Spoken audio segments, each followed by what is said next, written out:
Assalamualaikum warahmatullahi wabarakatuh. Hello and welcome to today's episode. Today I'm with our special guest, and guess who? Tell us about yourself. Okay, hi, I'm Nabilla. So, get ready to start a new adventure with us. And then prepare yourself to listen to amazing stories, discover interesting insight, and reflect on the meaning behind everything. And thanks for joining, and let's get started. Okay, so we'll be exploring various aspects of the professional world, career development, and personal goals. I'm your host, Beby, and over the next 11 minutes, we'll be delving into some interesting questions. So buckle up, grab your favorite beverage, and let's get started. Okay, so I have several questions for you. So before I ask my question, are you interested to answer my questions later? Of course, I will. Wow, that's super. Okay, let's start to brainstorming about career development or about understanding companies. Okay, so to kick things off, let's discuss the fundamental concept of a company. A company is an organization formed for a commercial, industrial, or similar purpose. It can be small local business or a global corporation. Okay, and it is that the company is a business entity formed with the purpose of carrying out economic activities with the intention of obtaining profits. The main purpose of a company is to provide a product or service to the market and generate revenue from the sale of that product or service. So here are the main cases associated with the company. There are 8. And then first, objective. The main objective of a company is to achieve profits by providing goods and or service desired by consumer or customer. I see. And then second, legality. Companies must be established and regulated in accordance with the laws and regulations enforced in the region where they operate. And then this includes the registration process, tax arrangements, and other legal obligations. And then third, organizational structure. Companies usually have an organizational structure made up of different level and department, such as management, finance, and marketing and production. The organizational structure helps in the measurement and coordination of business activities. And then four, capital. To start and run a business, a company needs capital. This capital can come from the owner of the company or own capital, or from the other parties such as investor, bank, or financial institution or borrowed capital. And then fifth, that is product or service. Yes, the company product or provides a product of or service limit and meeting the needs or desire of customers. And then this product can be physical goods or service. And then six, market and competition. The company operates in a competitive and constantly changing market. They must understand their market and then identify competitor and develop strategies to stay competitive and thrive. And then seven, there is profit. Profit is the difference between the income earned from the sale of a product or service and the cost incurred the product or provide that product or service. Profit is one of the indicators of the success of a company. And then 8, the last is social responsibility. Many companies also recognize their social responsibility to society and environment and other stakeholders. And this can be reflected in society and environmentally responsible business practice. Wow, that's a lot. There Yes. are eight. Yeah, I forgot. There are Yes. eight. Oh, so I'm not any mistake. And yeah, so let's move on to the next question. Okay, so I would like to talk about categories of companies. Now, how many categories of companies are out there? Well, companies can be broadly classified into various types, such as the proprietorship, and then the partnership, limited liability companies (LLCs), or usually in Indonesia we know as PT or persero terbatas, and corporations. Oh, yes, that's right. And then companies can be classified into different categories based on value criteria. And here I will mention some of its categories. Okay, sole proprietorship. A company owned and run by one person only. The owner is personally responsible for the business activities and debts of the company. And then a second, partnership. A company owned and run by two or more people. Partnership can be divided into several types, including general partnership, where all partners are fully responsible, limit partnership, where some partners have limit liability, and joint partnership, where two or more companies join force for specific business activities. And then there is limited liability company or LLC. Oh, that's what I call SPT just now, right? Yes. Earlier you called Okay. again. A limited liability company is a business entity that provides legal protection to its owner and has a more flexible management structure than a traditional corporation. The owner are called members and have limit liability for the company's debts. And then there is corporation.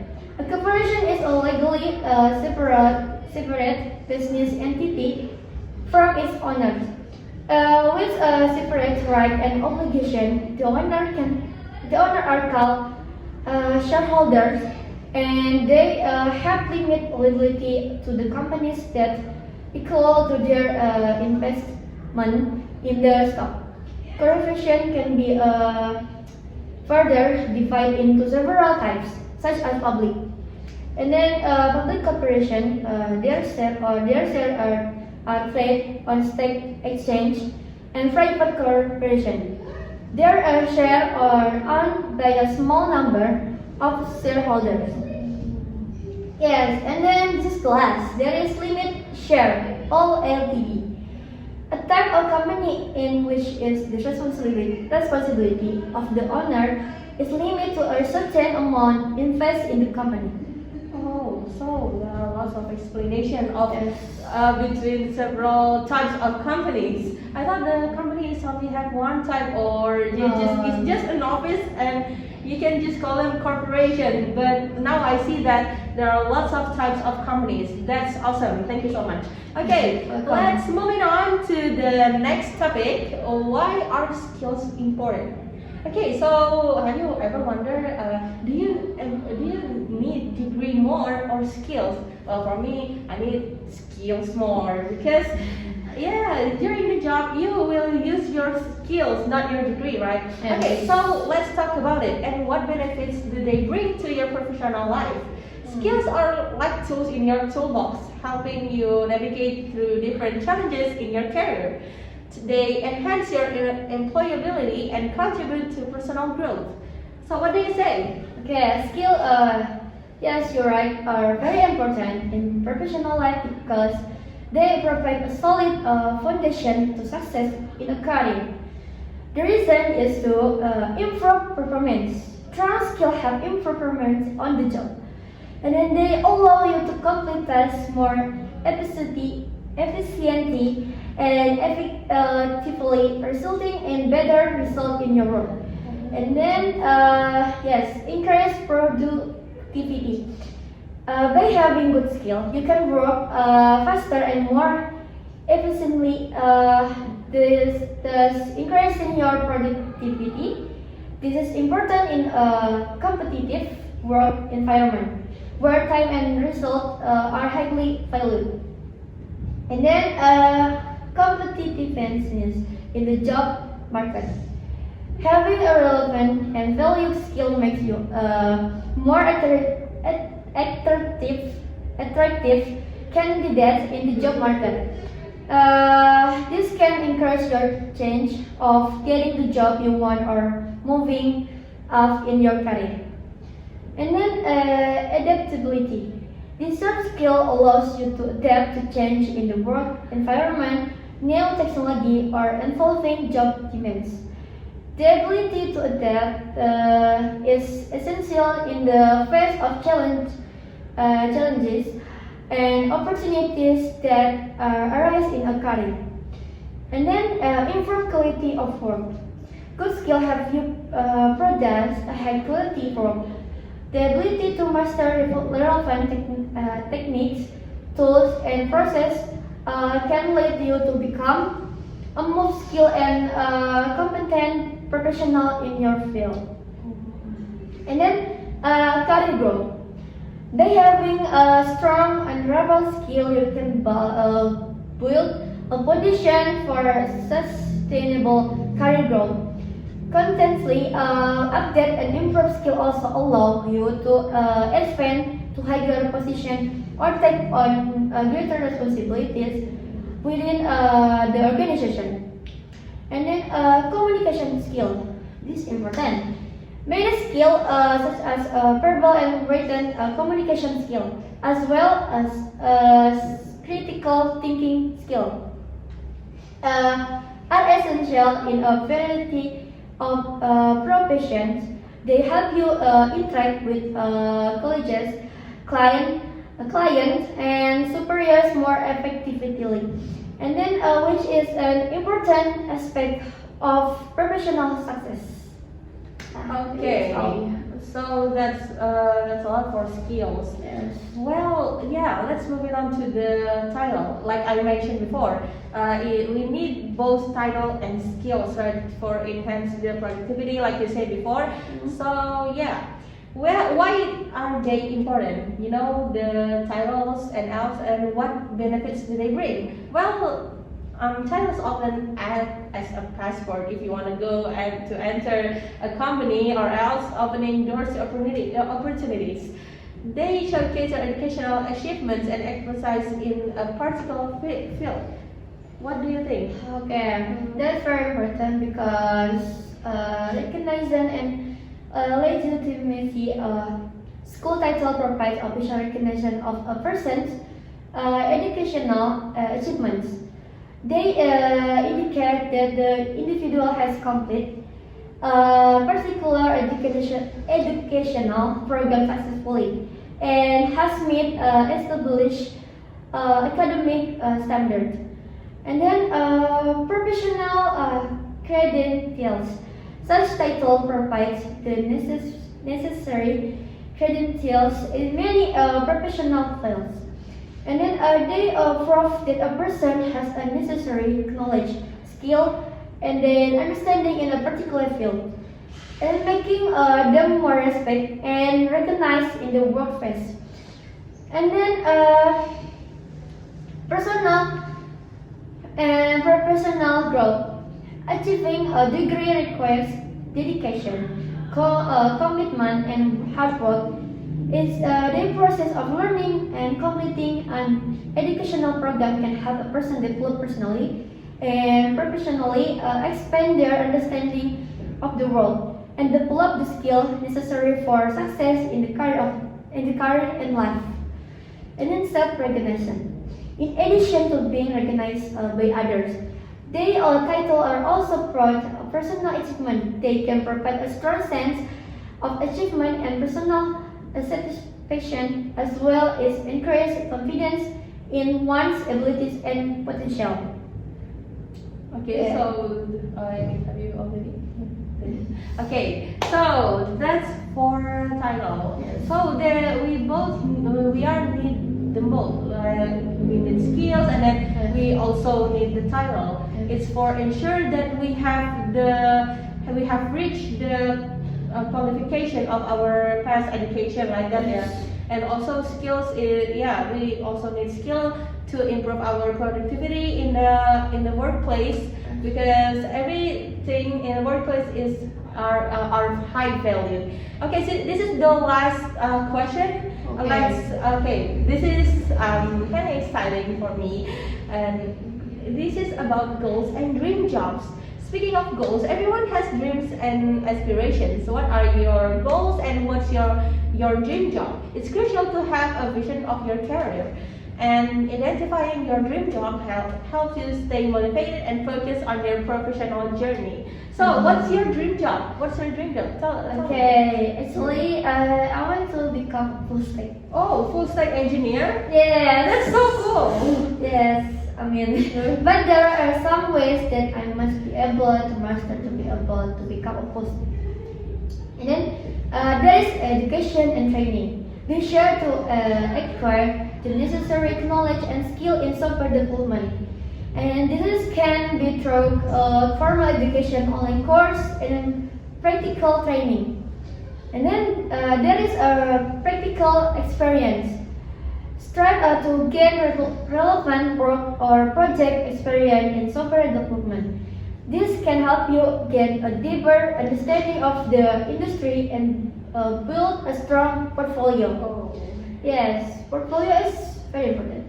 Networking. Joining a community of software developers, both online and offline.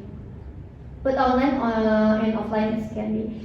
Can help you expand your professional network and gain insight and support from fellow professionals. And then there's keep teaming. It's keep learning. And then the IT field is constantly evolving at a rapid pace. So it is important to keep updating your inner knowledge and skill according to the technological development. And then the last there is commitment and perseverance. Achieving career goals often takes significant time and effort. Stay committed